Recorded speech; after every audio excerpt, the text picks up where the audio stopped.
কিছু মানুষকে আপনি চাইলেও কখনো ক্ষমা করতে পারবেন না। আমাদের প্রত্যেকটা মানুষের জীবনে এমন কিছু মানুষ থাকে যারা হলো আমাদের সামনে অনেক প্রশংসা করে আর আমাদের পিছনে হলো অনেক সমালোচনা করে। এই সমালোচনাকারী ব্যক্তিকে আপনি যতই চেষ্টা করেন না কেন, তাদের সামনে যতই আপনি ভালো ব্যবহার করেন না কিন্তু দিন শেষে তাদের প্রতি একটু হলো একটা ঘৃণা থাকে আর কখনো তাদেরকে ক্ষমা করা যায় না। আপনি সবাইকে ক্ষমা করতে পারলেও কিন্তু এই সমস্ত মানুষকে কখনো ক্ষমা করতে পারবেন না। এগুলো মানুষ হলো বেঈমানের সমতুল্য।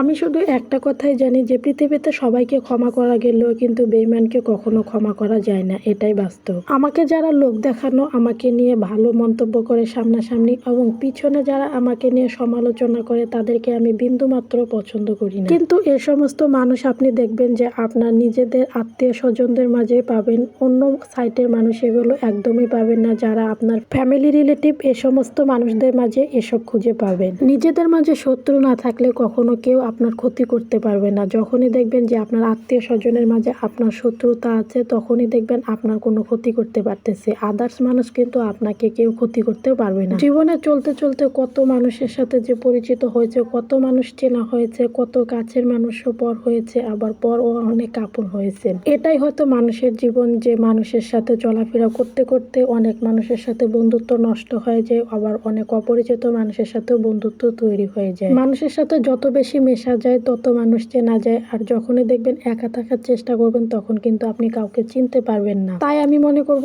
যে মানুষের সাথে বেশি বেশি করে মিশতে হয়, মানুষের সাথে চলাফেরা করতে হয়, তাহলে হয়তো অন্ততপক্ষে মানুষ বিষয় সম্পর্কে জানা যায়, তথ্য নেওয়া যায়, অনেক কিছু শেখাও যায়। মানুষ তো সমালোচনা করবে, এটাই স্বাভাবিক। তাই বলে যে কারোর সাথে চলাফেরা করা যাবে না এটা একদমই না।